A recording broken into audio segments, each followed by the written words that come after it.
맥동 안녕. 오늘 이야기할 신발은 예지 너무나 유명한 자모란트. 제가 알기로는 형님 자모란트 리뷰 안 한다고. 뭐 운동하면서 내가 애들한테 이 신발은 안 하고 싶다 라고 했었거든. 근데 뭐 여러 가지 이유가 있는데 일단은 스토리 리뷰에서는 얘기를 하는 게 낫지 않겠나 해서 조금 늦었어. 신발은 4월에 출시를 했으니까 첫 시그너처지만 이야기할 게 엄청 많아. 내 의도랑은 좀 다르게 안 하고 싶었는데 이왕 시작한 거 해야지. 그래서 옷까지 입고 왔는데 신발을 일단 꺼내봐야 되겠다. 퓨얼이라 그랬지. 퓨얼. 기름. 퓨얼.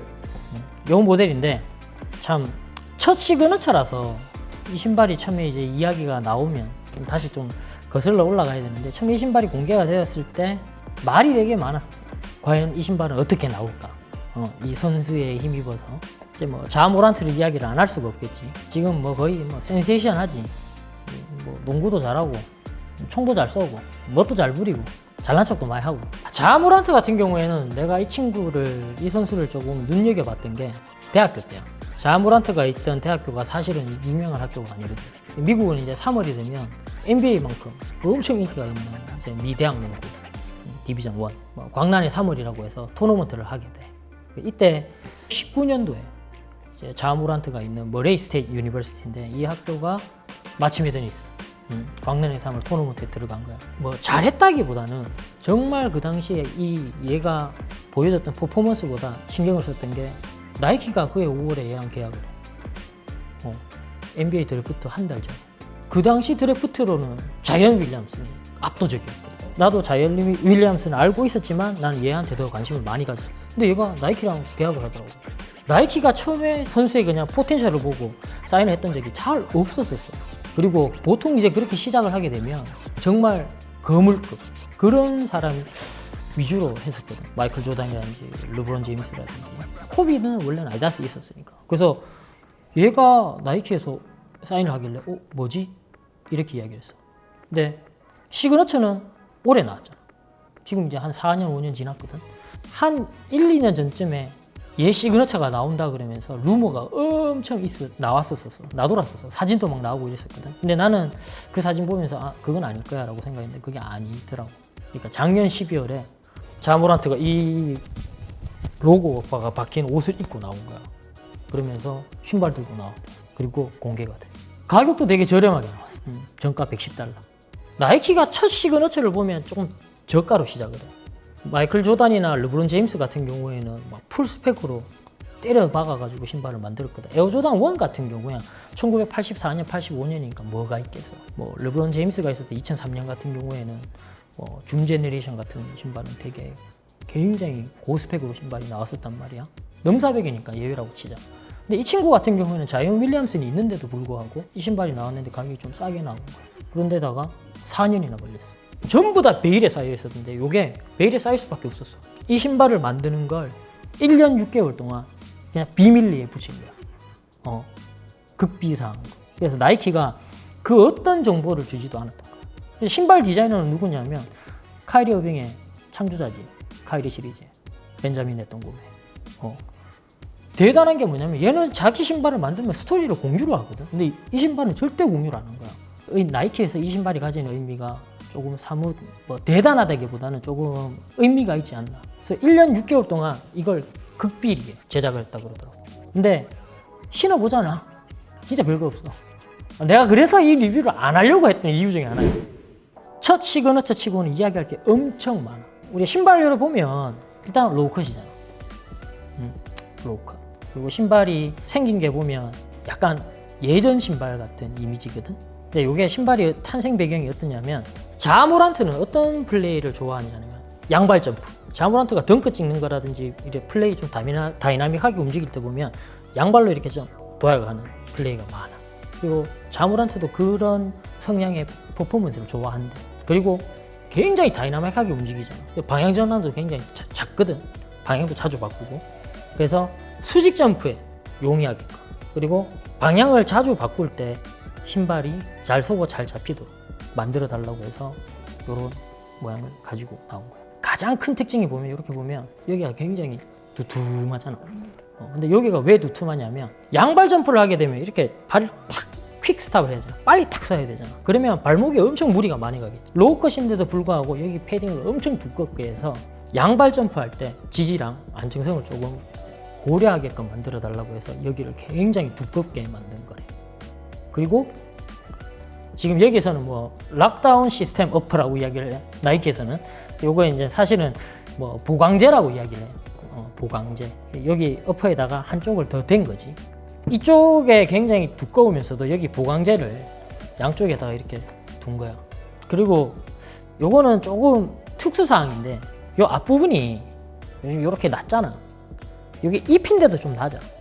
그래서 이 앞쪽 발이 조금 볼륨이 있는 사람들이나 소비자한테는 이게 조금 불편할 수 있어. 그리고 또 신경을 쓴 게 뭐냐면 이 미드솔. 그리고 이제 요 부분을 사이드월이라고 하는데 이걸 잘 보게 되면 이렇게 각지게 만들어놨어. 이쪽에. 이쪽에 각이 지게 만들어놨어. 이쪽이 더 두껍게. 그래서 서거나 양발로 탁 디딜 때 이쪽으로 꺾이는 걸 최대한 잡아주려고 이렇게 일부러 디자인을 이렇게 만드는 거예요. 로우컷이지만 또 무게도 좀 가볍고 그리고 쿠션 세팅이라든지 신발 실루엣을 또 이야기를 안 할 수가 없는데 일단 자모란트가 자기 시그너처가 나오기 전에 주로 신었던 신발이 코비 그리고 이제 KD4 발목이 좀 낮으면서도 압축에 쿠션 소재가 들어가 있는 신발을 많이 선호했었거든. 그래서 이 신발도 앞쪽에만 에어가 들어있고 뒤쪽은 그냥 쿠션 소재가 없어. 생각해보건대 자모란트가 그런 신발을 조금 선호해서 앞쪽은 조금 도약하기 좋고 뒤쪽은 뭐 충격 흡수 쪽보다는 자기가 조금 발을 빨리 가져갈 수 있게끔 한 신발을 만들어 달라고 요청을 하지 않았나. 요 측면에 보면 요 지금 이제 도트가 있잖아. 이게 이제 펀칭 처리를 했어. 자모란트의 백 넘버 12 그리고 여기 자기 이름인 자라고 이렇게 타공을 쳐가지고 색인을 해놨거든. 근데 요거는 코비4에 코비4 안쪽에 보면 이게 있어. 코비 번호인 24번이. 그래서 그걸 아마 벤자민의 동고매가 오마주에서 삽입하지 않았나. 여기 보면 Start from Scratch라고 있어. 이게 영어 표현이 수거야. 아무것도 없는 데서 시작한다. 이제 첫 발을 내딛는다는 뜻이야. NBA에서 뛴 지는 4년이지만 자기 첫 시그너처는 이제 나왔으니까 이제부터 자기가 뭔가 시작을 한다라는 의미에서. 그리고 안쪽에 보면 이제 르브론이랑 거의 비슷한 그 취지를 가지고 있어. 그러니까 차세대 선수를 위한 신발을 만든다고 해서 자기 딸 이름을 이렇게 카빙을 넣어놨지. 자기 스토리텔링이 첫 시그너처 치고는 엄청 많이 들어가 있어. 보게 되면 자 여기도 자기 친필 사인이야. 자기 핸드라이팅이라 그러더라고. 그리고 토박스에 보면 또 자기 사인이 있고 그리고 이 설포에도 보면 자기 사인이 있어. 그리고 이쪽에 보면 또 나중에 우리가 사진으로 처리할 거지만 여기 보면 이렇게 할킨 자국이 있거든. 얘가 지금 멤피스 그리즐리스에 있잖아. 이제 곰이 할킨 자국. 그래서 자기 친정팀을 의미하기도 하는 디자인을 가지고 있어. 로고는 어떻게 생겼냐면 뾰족하게 생겼잖아. 근데 이게 자모란트가 이야기하는 건 이 선수가 언더독이었단 말이야. 스포트라이트를 받는 선수가 아니었거든. 이제 자기는 이제 모든 장애를 넘어서고 좀 높게 점프하잖아. 그 친구 플레이 보면 거의 뭐 날아다니잖아. 자연미를 살려가지고 만든 게 이 로고래. 약간 이게 좀 솟아오르는 듯한 그런 이미지잖아. 근데 내가 볼 때 이게 산 같아 느낌이. 뭐 이런 것도 있지. 요걸 이제 Wrap Around TPU라고 하는데 이거는 이 자모란트가 요청을 한 게 아니라 벤자민 디자이너가 이걸 요청을 했대. 자기가 직접 이걸 넣었대, 이 아이디어를. 그래서 이걸 왜 넣냐고 이야기를 내가 인터뷰를 봤거든. 다른 사람이랑 차별화. 다른 사람들은 신발을 뭐 이렇게 들고 오고 뭐 이러는데 얘는 이렇게 걸어서 가지고 오는 모습을 보고 싶다 라고 해서 근데 안 들어가. 안 들어가. 맞아. 안 들어가. 이거 암만 백날 노력하려고 해도 안 돼. 그리고 요 뒤편에 보면 미드나잇 시리즈라고 적혀 있어. 여기 보면 이게 요리 있거든. 요거는 뭐냐면 TV 있잖아. 우리 TV 이제 자정이 끝나면 삐 그러면서 지 그러면서 끝나잖아. 요게 자모란트 시그너처 안에 있는 작은 시그너처 테마인 거야. TV가 자정이 돼서 끝나도 자모란트는 끝까지 계속 열심히 자기 할 거 하고 자기 해야 될 거 하고 연습하고 훈련한다. 그런 의미에서 넣어놓은 거래. 어퍼 같은 경우도 되게 낮게 나왔거든. 그리고 이쪽에 보면 이런 식으로 이렇게 나오지. 그러니까 이걸 보통 일반적으로 우리는 토 스프링이라고 그래. 그래서 이제 트랜지션이라고 하지. 그러니까 공수를 전환하거나 빨리 이제 시다들 때 발을 떼기 편하게. 뒤편은 또 그런 게 없어요. 쿠션은 전족부밖에 없고, 그리고 접지 패턴도 보면 또 굉장히 잘 서게끔 만들어져 있잖아. 그리고 분할도 돼 있는 것도 이것도 뭐 자모란트가 방향 전환할 때 조금 더 반응하기 편하게끔 해서 만든 라인이래. 그리고 요건 사람들이 잘 몰라. 요 부분이 있지. 요걸 아웃리거라 그러거든. 요 아웃리거를 자세히 이렇게 보면 여기가 J 모양이야. 이렇게 J 모양으로 딱 떨어져 있겠지. 요게 자모란트의 J 이니셜을 넣은 거야. 신발 자체는 첫 시그너처 치고는 나름 스토리텔링이 엄청 많은 신발이라고 할 수 있지. 그냥 딱 자기 가격, 딱 그 가격인 신발이야. 내 생각에 첫 시그너처 신발은 이 가격일 수밖에 없는 이유가 예전처럼 풀스펙을 갖고 신발이 나오게 되면 자꾸 차기 시리즈가 나오게 되면 사람들이 갈구를 하게 되잖아. 조금 더 괜찮아, 조금 더 괜찮은 모델, 조금 더 괜찮은 소재. 처음에 이 가격에, 낮은 가격에 뭐 이제 영어로는 버진 모델이라고 해. 보급형 모델로 시작을 해야지 조금 발전하는 맛도 있고 조금 더 상승하는, 그리고 스펙이 좀 좋아지는 그런 맛을 느낄 수 있을 거 아니야. 내가 이 신발을 사실은 이제 데이원이라고 하는 첫 시그너처는 굉장히 인기가 많았었어. 나오자마자 막 불티나게 팔리고 막 리셀가도 오르고 막 이랬었는데, 나는 이 제품을 지금 구매를 했지만 나중에 산 거거든. 벤자민이 이런 이야기를 했어, 인터뷰에. 이 신발을 엄청 많이 만들 거다. 소비자가 자기가 원하는 색깔 선택할 수 있는 그런 옵션이 굉장히 많을 정도로 많이 찍어낼 거라고 이야기를 했었기 때문에 신발을 굳이 급하게 막 사야 할 이유가 없는 거지.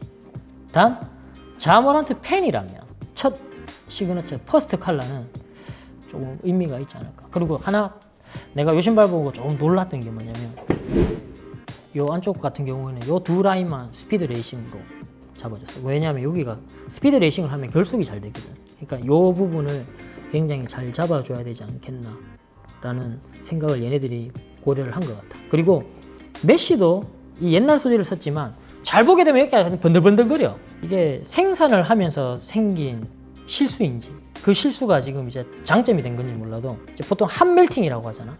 이걸 이제 접착제를 열을 가해서 이렇게 붙이면 야들이 막이 형성이 되거든. 여기 보면 여기 막이 형성이 돼 있어. 그래서 얘가 더 어퍼가 더 짱짱한 느낌이 나는 거일 수도 있지 않나. 딱 신어봤을 때 이 제품은 EP인데 좀 타이트했어. 그래서 이거는 굳이 일반 버전을 사지 않아도 나름 괜찮은 피팅을 주는 것 같아. 그래서 우리가 앞서 뭐 EP 다 설명했잖아. 그러니까 뭐 이제는 제품 구매하는 데 있어가지고 이제 크게 뭐 이렇게 헷갈리거나 이런 게 없을 거라고 생각을 하기 때문에, 쿠션 스펙 아까 전에 얘기했잖아. 앞쪽에 직사각형 줌웨어가 상부 로딩으로 돼 있어, 위에. 그리고 후족부에는 아무것도 없어. 그냥 인젝션 파일론이야. 자, 그러면 이제 뭐 늘 마지막 멘트는 신발의 장점과 단점을 이야기해야 되겠지. 이 신발의 장점은 그냥 저렴하다는 거. 가격이 저렴하다라는 거. 그리고 선수 이미지가 요새 좀 많이 좀 안 좋은 편이지만 그래도 나이키가 신발을 만들어 주니까 요 가격대 신발 중에서는 뭐 나쁘지 않다라는 거. 선수에 대한 스토리가 엄청 많이 들어가 있는 첫 시그너처라서 팬이라면 좀 의미가 있을 것 같아. 근데 그냥 오버롤로 신기에는 그냥 무난한 농구화 정도. 다 첫 시그너처가 한 이 정도의 낮은 스펙으로 좀 나왔었나요? 요거랑 비슷하게 표현할 수 있는 게 카이리 원. 카이리도 사실은 신발을 일찍 만들어주진 않았어. 나중에 좀 만들어줬었는데 처음에 나왔을 때도 딱 요 스펙으로 나왔었어. 근데 세팅이 조금 달랐지. 앞에 에어가 있었지만 걔는 언락이었어. 상부 로딩이 아니라 그냥 언락. 자이언은 자이언 1이랑은 얘랑은 비교하면 안 되지. 자이언 1은 거의 얘에 비하면 스펙으로 따질 것 같으면 정말 자이언 윌리엄스는 특혜를 받은 선수야. 밑에 하부 로딩된 더블 스택 줌웨어가 있고 위에 에어다 스트로베리 있었으니까 에어를 2장이나 깔고 나왔단 말이야. 근데 가격은 얘보다 10불 정도밖에 차이가 안 났었어. KD는 뭐냐? KD도 원은 얘랑 똑같았어. 앞쪽에만 에어가 있었었지. 그리고 KD는 스토리가 또 이건 이야기를 안 할 수밖에 없는 게 뭐냐면 KD는 처음에 자기가 어렵게 자라서 농구를 했기 때문에 자기 시그너처는 비싸게 만들지 않겠다 그랬거든. 근데 5부터 가격이 올라. 지금은 뭐 150불, 160불, 170불, 우리나라는 18만 원씩 하거든. 그러니까 엄청 고가의 농구화로 바뀌었지. 루카 원도 자에 비해서는 혜택이 좀 있었던 거라고 볼 수도 있어. 좀 신선하게 신발을 접근했거든. 앞전에 신상 리뷰했었잖아. 루카 2 같은 경우에는 굉장히 시도를 많이 했거든. 루카 1 같은 경우는 얘랑 비교하면 좀 혜택을 많이 받은 신발이라고 할 수 있어. 근데 얘는 아직 그냥 시작일 뿐인 거야. 근데 또 단점으로는 뭐 소문난 잔치집에 가면 볼 거 없다 하잖아. 엄청 무성했는데 막상 보면 소재가 조금 싼 티가 나. 조금 싼 티가 난다라는 거.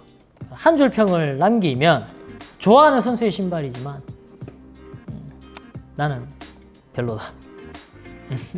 근데 수집 가치는 있을 것 같아. 그리고 색깔이 이쁜 게 많이 나오고 또 엄청 또 다른 옵션이 많이 나온다고 하니까 보고 이쁘면 한 킬러 정도는 사도 되지 않을까. 뭐 카이리 어빙이 떠난 상태에서 이제 얘가 바톤을 이어받았으니까 굉장히 스타성이 있는 건 확실해. 그래서 나이키랑 얘랑 얼마만큼 케미스트리가 이루어지느냐에 따라 또 나이키가 거물급 스타를 만들 수 있지 않나 라고 생각을 해봐. 어차피 뭐 결국은 나이키가 만드는 게 아니라 선수가 만드는 거겠지만, 하지만 내 마음에는 썩 드는 신발은 아니야.